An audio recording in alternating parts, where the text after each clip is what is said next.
ерте қыз. Аспанда бұлттар қоюланып қар жауатынын меңзегендей еді. Әңгімені соңына дейін тыңдап, каналға тіркелуді ұмытпаңыз.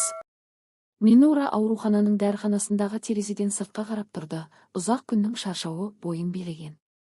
Үстелінде рецепттер үйіліп жатты, бірақ сағат жұмыс уақытының аяқталғанын көрсетіп тұрды. Минура, үйге қайтатын уақыт келді. Ажар сені күтіп отырған шығар деп жылы жымиды Маржан, бас фармацевт. Минура ризашылықпен күлімдеп ақ халатын шешуге кірісті. Рахмет, бүгін Данияр ертерек келеді деп еді, отбасымызға кешкі ас дайындағым келеді.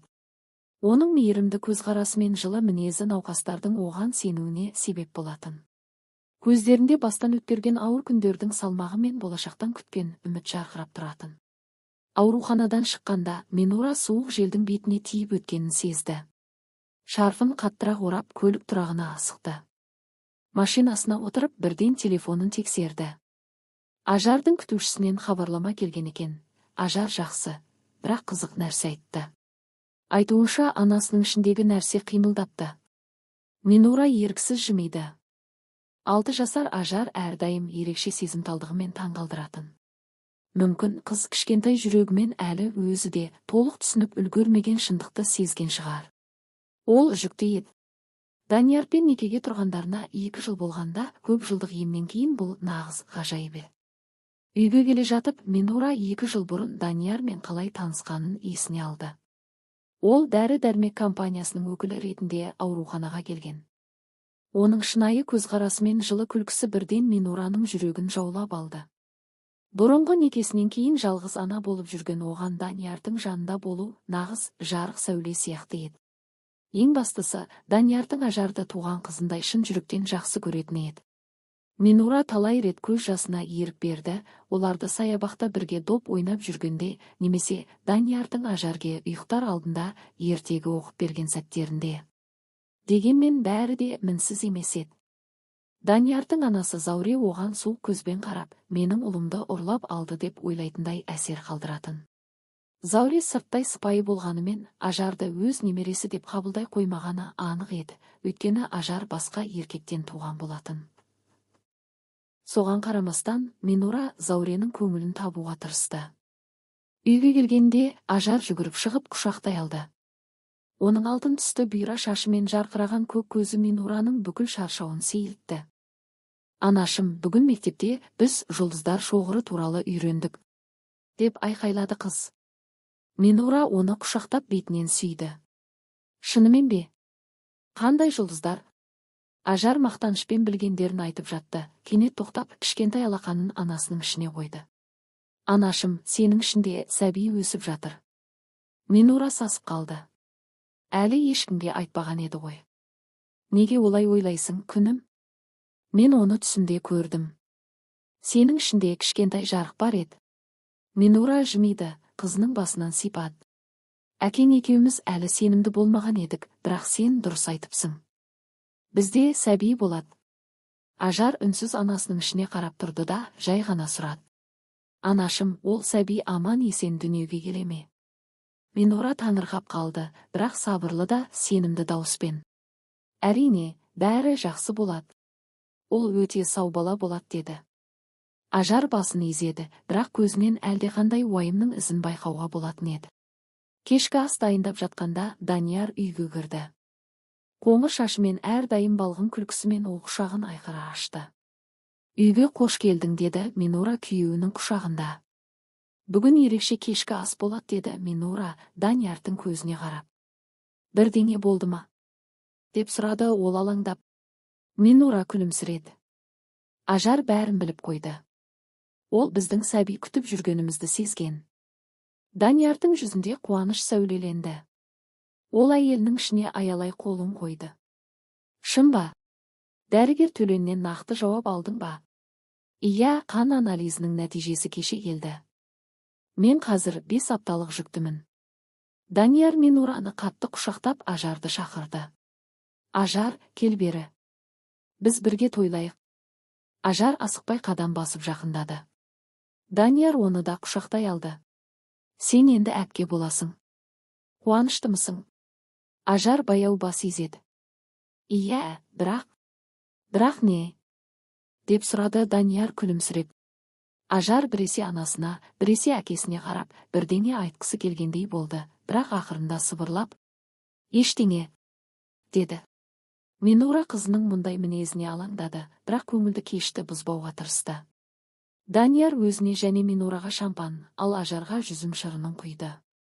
Олар үшеуі бірге «жаңа отбасымыз үшін» деп тост көтерді. Бұл сөздерден Минураның көзіне қуаныш жас келді, бірақ Ажардың кішкентай қолымен бокалын ұстағандағы көгілдір көзіндегі алаңдаушылықты байқамай қалды. Түнде төсекте жатқанда Данияр Минураның ішінен сүйіп: «Біз қандай ұзақ жолдан өттік. Ақыры ортақ сәбиіміз болады», деді.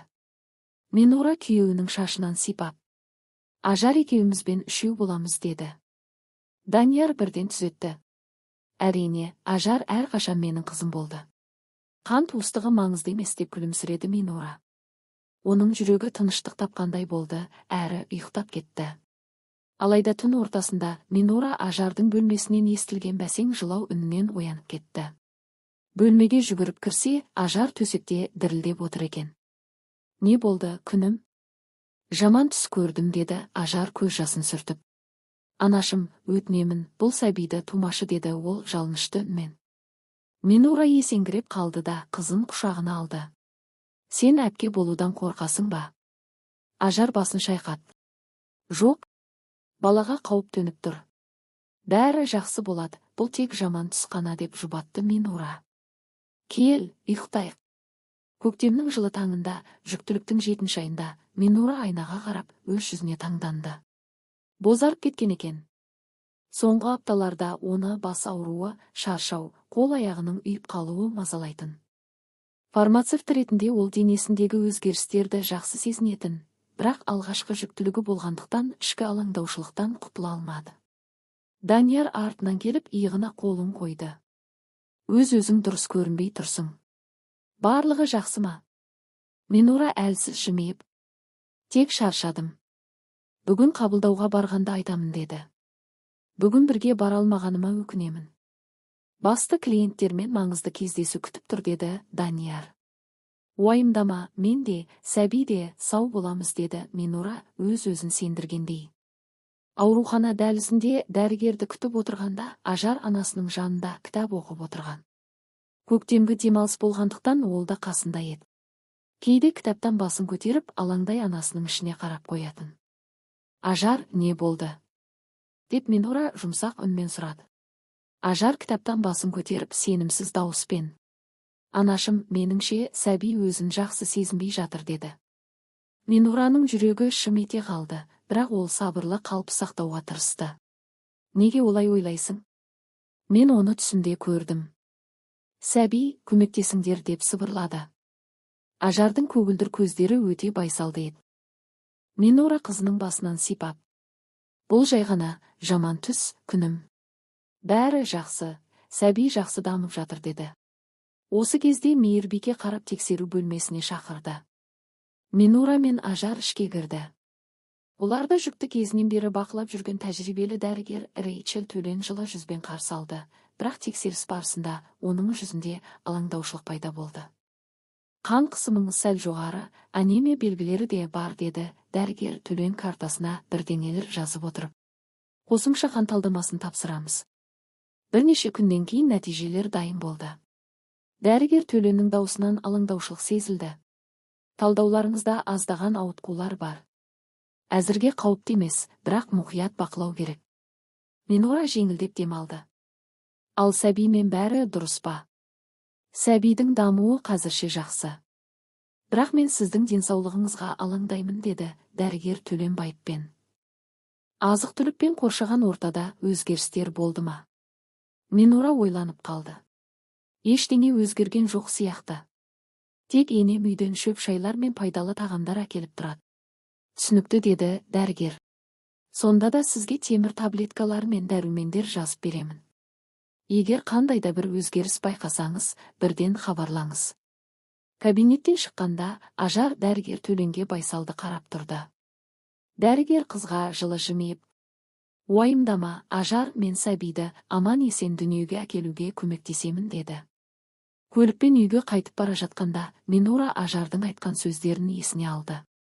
Неге сен дәрігерге олай дедің? Ажар терезеге қарап. Өйткені сәбиге қауіп төніп тұр деп жауап берді. Кешке Минура ауруханадағы дәріханада жұмыс істеп жатқанда, Данияр Ажарды саябаққа алып кетті. Сол уақытта Даниярдың анасы Зауре олардың үйіне келіп, тоңазытқышқа үйде дайындалған шөп шай мен сорпа қойып кетті. Минура жұмыстан қайтып келгенде, үстел үстінен жазба тапты. Қымбатты Минура, мен саған шөп шай мен сорпа келдім. Күнде аздап ішіп тұр. Бұл сәби үшін де пайдалы. Минура алғыспен шайды тоңазытқыштан алды. Жасыл түсті сұйықтық өзіне тән иіс шығарып тұрды. Келесі күні жұмыс арасында Минураға жақын құрбысы әріптесі Әсел келді. Өзіңді қалай сезініп жүрсің? Деп сұрады ол алаңдап. Шынымды айтсам, онша жақсы емеспін. Басыма қатты ауыртатын болды, басым айналады деді Минура. Дәрігер Төленмен сөйлестің бе? Иә, қан анализін тапсырдым. Әзірге ешқандай қатерлі нәрсе байқалмады. Дегенмен сен Ажардың мінезі өзгерді деп айтқан едің ғой, деді Әсел жұмсақ үнмен. Кейде балалардың түйсігі өте күшті болады, әсіресе сезімтал балаларда. Минура ойланып қалды. Бұл рас еді. Ажар де. Әже саған жақсы емес нәрсе беріп жүр деп бірнеше рет ескерткен. Бірақ Минура Зауренің тек қамқорлығын көрген. Ол тек шөптен дайындалған шайлар мен сорпалар әкеледі. Әселдің жүзі өзгеріп кетті. Неге үнемі үйден дайындалған өнімдер? Дүкендегілер жарамай ма екен? Минура иығын көтерді. Зауре халық медицинасын жақсы біледі. Ол дүкен өнімдерінде химия көп дейді.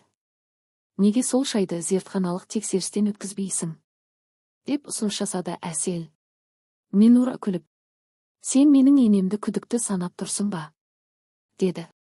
Бұл тек ұсыныс, деді Әсел, бірақ оның көзінен шынайы алаңдаушылық байқалды. Сол кеште Данияр Ажарге ертегі оқып жатқанда, Минура қызығушылықпен шөп шайдың бір бөлігін алып, аурухананың шағын зертханасында қарапайым тексеріс жүргізді. Ол ешқандай қауіпті зат таппады, дегенмен шайда танымайтын кейбір компоненттер болды. Мүмкін, мен тек артық уайымдап жүрген шығармын, деді өзіне Минура. Бірнеше күннен кейін Ажар саябақтан оралған соң, бірден Даниярге жүгіріп келді. Әке, әже бірдеңе дұрыс емес нәрсе істеп жүр, деді ол байыпты жүзбен. Данияр қызына таңдана қарады. Нені меңзеп тұрсың? Әже анама жаман нәрсе береді. Сәбиге қауіп төніп тұр. Даниярдың жүзі сұрланып кетті. Ажар, мұндай сөздерді айтуға болмайды.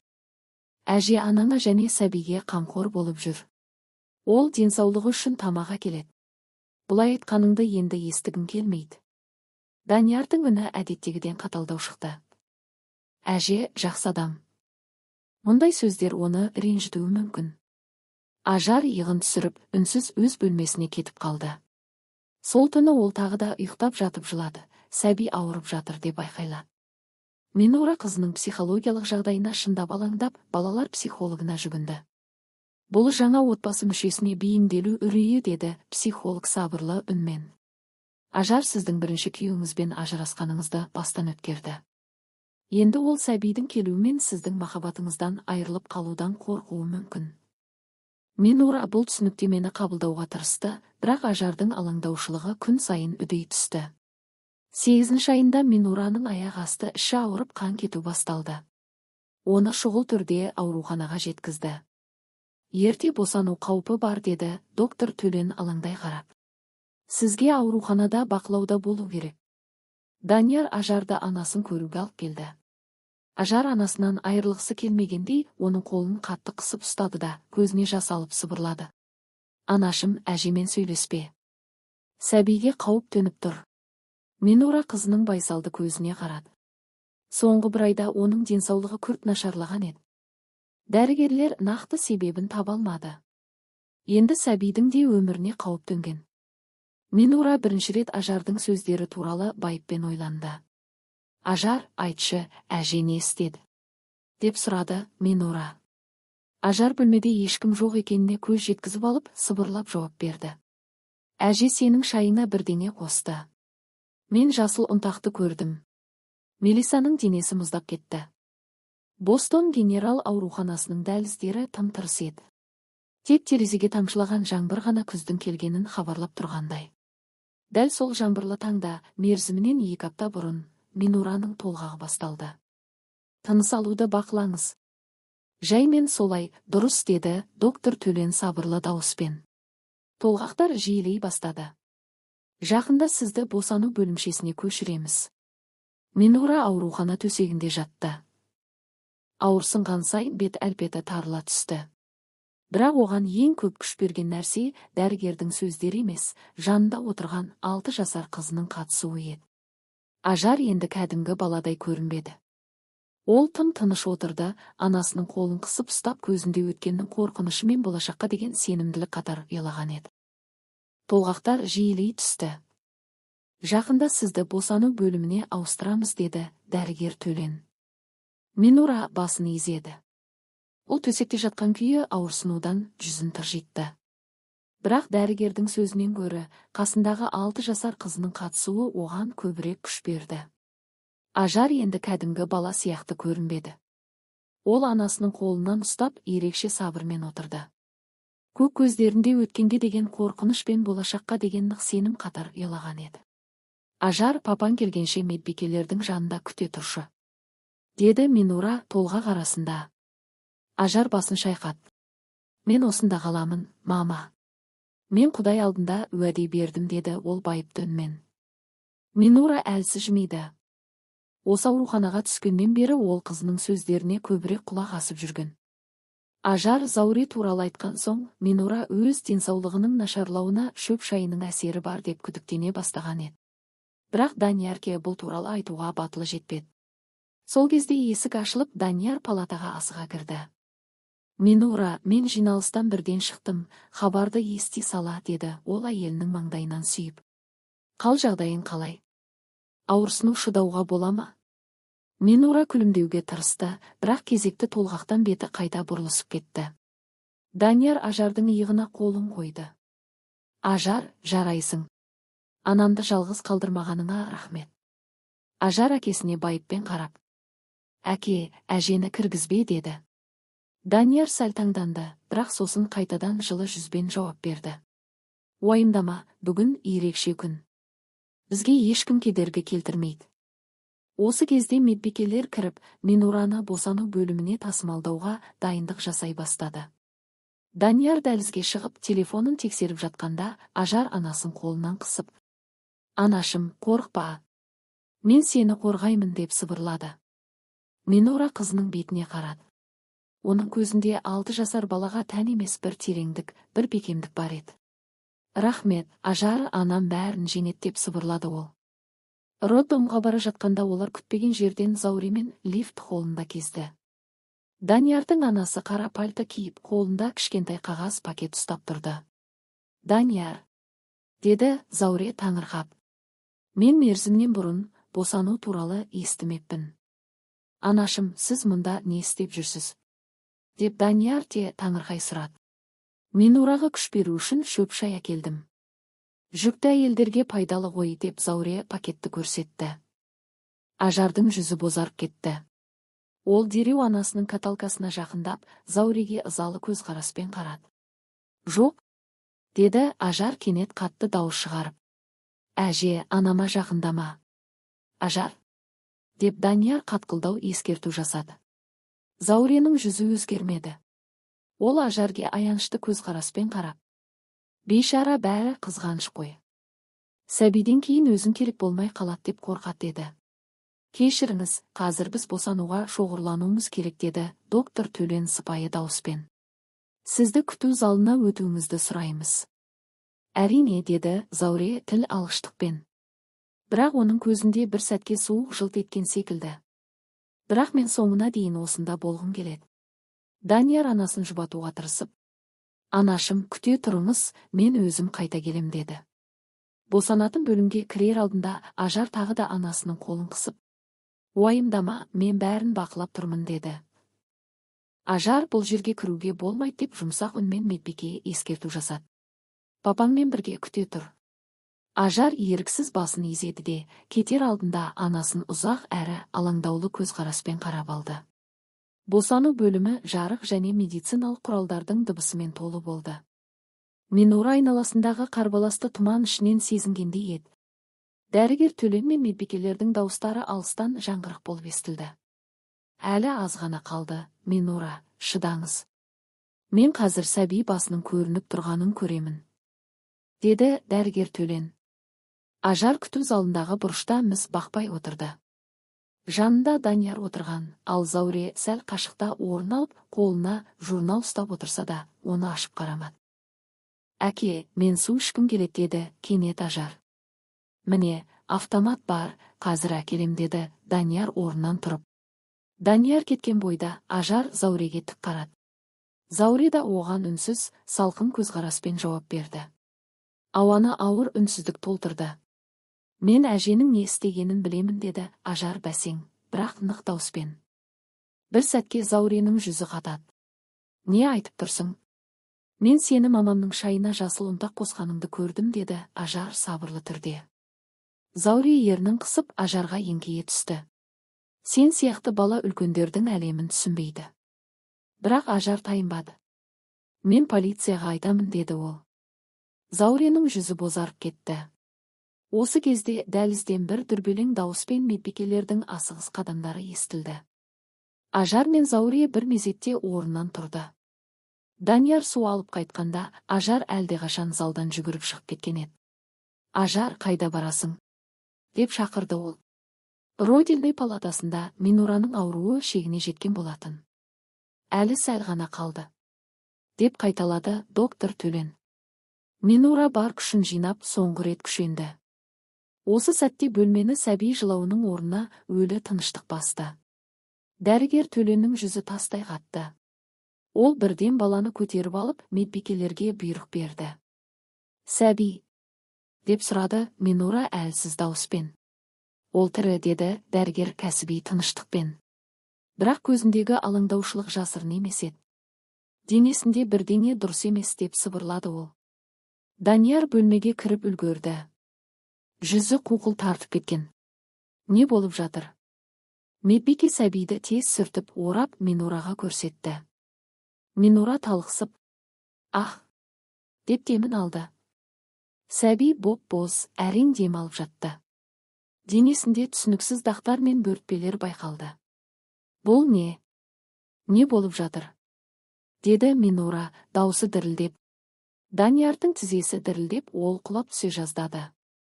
Біздің сәбиіміз. Осы сәтте Ажар байқатпай палатаға кіріп анасының қасына жетті. Ол сәбиге қарады да сыбырлай сөйледі. Мен білген едім. Бөлмедегі барлық адам Ажарға бұрылып қарады. Ажар, саған мұнда кіруге болмайды, деді медбике. Бірақ Ажар тыңдамады. Ол қатты дауыспен айтты. Әже, анам ау берді. Мен өз көзіммен көрдім. Бөлмеге өлі тыныштық орнады. Данияр қызын сенбей қарап тұрды. Не деп тұрсың? Деді ол ақырын ғана. Әже, анамның шайына жасыл ұнтақ салды, деді Ажар, ол сәбиден жек көретінін айтқан еді. Ажардың сөзі бөлмеде жаңғыра шықты. Дәрігер Төлен бірден бұйрық берді. Сәбиді шұғыл түрде жаңа туған нәрестелердің реанимациясына апарыңдар. Ананың қанынан жедел анализ алыңыздар. Медбикелер кәсіби түрде әрекет етіп сәбиді алып кетті. Кетер алдында бірі. Бұл ұл бала. Ол күресіп жатыр, деді. Минура көз жасын тыя алмай басын изеді. Данияр оның қолын ұстап дірілдеген дауыспен. Бәрі жақсы болады. Ол жазылады, деді. Бірақ оның көзінде қорқыныш пен сенімсіздік анық байқалды. Ол енді сенімді емес еді. Ажар шындықты айтып тұрма, әлде бұл бәрі баланың қиялы ма? Зертханалық нәтижелер шошырлық болды. Жаңа туған нәрестенің қанынан ауыр металдар мен белгісіз шөп қоспаларының іздері табылды. Полиция тобы Зауренің палатадағы сөзінен кейін дереу іске көшті. Зауре сырттай сабырлы болғанымен көзіндегі мұздай салқындық бәрін айтып тұрғандай еді. Біздің үйімізде не қаласаңыздар, іздеңіздер, деді ол ешқандай эмоциясыз. Детектив Мақсат мен Қанат бас изеп палата есігін жапты. Бірақ олардың арасындағы үнсіздік алдағы күдіктің қаншалықты ауыр екенін аңғартты. Осы уақытта қала ауруханасының коридорларында Ажар әкесімен бірге отырды. Ол кішкентай қолымен Даниярдың алақанын ұстап, жеңіл ғана сыбырлады. Әке, мен қорықпаймын. Бәрі дұрыс болады. Данияр көзінен аққан жасын жасыруға тырысып, басын изеді. Мен саған сенемін, Ажар, сен өте батылсың. Сол сәтте дәрігер Төлен қайтадан пайда болды. Біз Нартайдың жағдайын тұрақтандырдық. Ол әлі әлсіз, бірақ дем алып жатыр. Минура көз жасын сүртіп, әлсіз күлімсіреді. Нартай мықты бала, деді ол сыбырлай. Бәріміз де соны білеміз. Кешке қарай полиция Зауренің үйінен іздеу барысында бір қорап жасыл түсті ұнтақ табады. Сараптама нәтижелері көп күттірмеді. Ұнтақ құрамында ауыр металдар мен белгілі улы өсімдіктердің қалдықтары анықталды. Ол заттардың көпшілігі жүкті әйелдер мен жаңа туған нәрестелер үшін аса қауіпті еді. Бұл дәлелдер Зауренің кінәсін растай түсті. Көп ұзамай Зауре картельге қатысты, кәмелетке толмаған балаға қасақана зиян келтіру және уландыру әрекеті баптары бойынша қылмыстық іс қозғалды. Түнде Данияр палатада ұйықтап отырған Минура мен Нартайға қарап тұрды. Қызыл шырақтар мен жанып тұрған мониторлардың үнсіз дыбыстары бөлмеде жалғыз естілетін еді. Ажар ақырын келіп әкесінің қолын ұстады. Әке, мен сені жақсы көремін. Мен де сені жақсы көремін, Ажар. Сен біздің отбасымызды құтқардың. Олар бірге Минура мен Нартайға қарады. Әлі де алда ұзақ ем мен сынақтар бар еді, бірақ ең бастысы олар енді бірге еді. Ал ең маңыздысы, шындық айтылып қараңғылық сейілген болатын. Мына отбасы ерекше. Олар қаны емес, жүректерімен байланысты. Бір күні түнде Минура Даниярға айтқан болатын. Біздің отбасымыз ерекше. Бізді қан емес, жүректеріміз байланыстырады. Данияр жұбайының қолын ұстап, терең тыныс алды. Ол басын сәл еңкейтіп күлімсіреп жайлап жауап берді. Ажар бізге нағыз отбасы болуды үйретті. Анасы сияқты менің шешем ешқашан түсінбеді. Зауре қазір түрмеде отыр, ал Данияр онымен қарым-қатынасын толығымен үзді.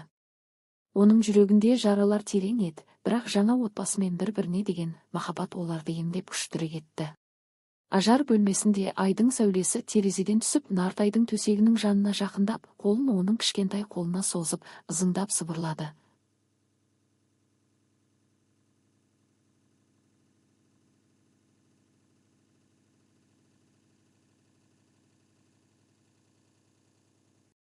Нартай оның саусақтарын қатты қысқан күйде бейқам ұйықтай берді.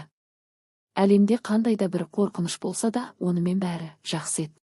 Бұл отбасына байланысты шындықты сезінген Ажар, жүрегінде бар шынайы қорғаушыны бейнелей отырып, отбасының ерекше байланысын қайтадан көрсетіп берді. Шынайы отбасылық байланыстар тек қанмен емес, таңдаумен және махаббатпен қалыптасады. Ажар өзінің ерекше қабілетімен осыны отбасы мүшелеріне үйретті. Қанша қиындықтар, қайғылар болса да, жүрек байланысы ешқашан үзіле алмайды. Бұл қарапайым, бірақ өте құнды сабақ болды.